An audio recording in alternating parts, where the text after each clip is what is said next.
Thiago Silva এই লোক মানুষ নাকি আর কিছু কে জানে। ইন্টার মিলানের মতো একটা দল, যেই দল চ্যাম্পিয়ন্স লিগ ফাইনাল খেলছে, সেই দলটাকে একাই হারায় দিল 40 বছর বয়সে এসে।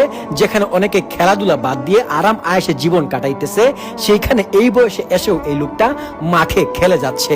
শুধু খেলে যাচ্ছে বললে ভুল হবে, রীতিমতো 24-25 বছরের ইয়ংদের সাথে পাল্লা দিয়েই খেলছে। ডিফেন্ডার মানেই আমরা বুঝি অ্যাগ্রেশন, ট্যাকল, লাল কার্ড, হলুদ কার্ড এসব। কিন্তু এমন একজন নম্র ভদ্র ডিফেন্ডার আছেন যিনি শুধু নীরবে দায়িত্ব পালন করে যান, লাইমলাইটে খুব বেশি আসেন না, কিন্তু দর্শকদের মুখে থাকে তার নাম। তার কোনো হেটার্স নেই। তিনি আর কেউ নন, তিনিই হলেন ব্রাজিলিয়ান লিজেন্ড থিয়াগো সিলভা। বয়সটা 40-এর কোঠা পেরিয়েছে, তবে এখনো আগের মতোই আছেন থিয়াগো সিলভা। ব্রাজিলিয়ান ক্লাব ফ্লুমিনেন্সে তার ক্যারিয়ারের সূচনা ঘটেছিল। এরপর একে একে এসি মিলান, পিএসজি, চেলসির হয়েও খেলেছেন।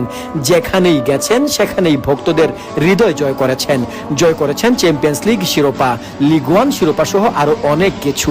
ইউরোপিয়ান ফুটবলের পাট চুকিয়ে এই মৌসুমের শুরুতে পাড়ি জমিয়েছেন শৈশবের ক্লাব ফ্লুমিনেন্সে। আর এখানে এসে ক্লাব বিশ্বকাপে তিনি প্রমাণ করলেন ইউরোপিয়ান অ্যাটাকারদের ঠেকানোর সামর্থ্য এখনো রাখেন তিনি। ক্লাব বিশ্বকাপে থিয়াগো সিলভার দল ফ্লুমিনেন্স 4 ম্যাচের 3টিতেই ক্লিন শিট রেখেছে, গোল হজম করেছে মাত্র 2টি। এখানে থিয়াগো সিলভার অবদান একটু বেশি। এই মৌসুমে চ্যাম্পিয়ন্স লিগ রানার্স আপরা থিয়াগো সিলভার ফ্লুমিনেন্সের কাছেই 2-0 গোলে হেরে বিদায় নিয়েছে। ইন্টার মিলানের সাথে ম্যাচ জিতে কান্নাই ভেঙে পড়েছিলেন থিয়াগো সিলভা। এই বয়সে দলের প্রতি ডেডিকেশনের কোনো ঘাটতি নেই। লাউতারো থুরামদের মতো ওয়ার্ল্ড ক্লাস ফরওয়ার্ড, যাদের সামনে বার্সেলোনার মতো দল টিকে থাকতে পারেনি, তারা 40 বছরের থিয়াগো সিলভার কাছে আটকে গেছে। ইন্টার মিলানের সাথে থিয়াগো সিলভা ছিলেন অনন্য। ক্লিয়ারেন্স করেছেন 7টি এবং হেডেড ক্লিয়ারেন্স ছিল 4টি। ইন্টারসেপ্ট করেছিলেন একবার এবং বল রিকভারি করেছেন 3বার। গ্রাউন্ড ডুয়েল জিতেছেন 3টির মধ্যে 3টি। এতগুলো ডুয়েল জিতেছেন, এতগুলো ইন্টারসেপ্ট করেছেন, কিন্তু কোনো ফাউল কমিট করেননি। আর এতেই বোঝা যায় থিয়াগো সিলভা কতটা সলিড ডিফেন্ডার। এছাড়াও কিছুদিন আগে ডর্টমুন্ডের সাথে 6টি ক্লিয়ারেন্স, 6টি হেডেড ক্লিয়ারেন্স করেছিলেন।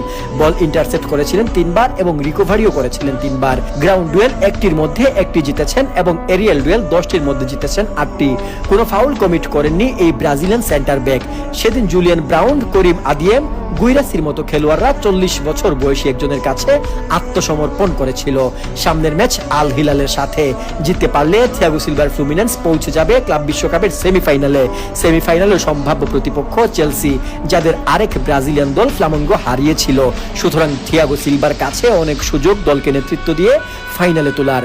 আপনাদের কি মনে হয়, কোচ রেনাতো গাউচোর ট্যাকটিক্স এবং থিয়াগো সিলভার ক্যাপ্টেন্সিতে ফ্লুমিনেন্স কি পারবে ক্লাব বিশ্বকাপের ফাইনালে পৌঁছাতে?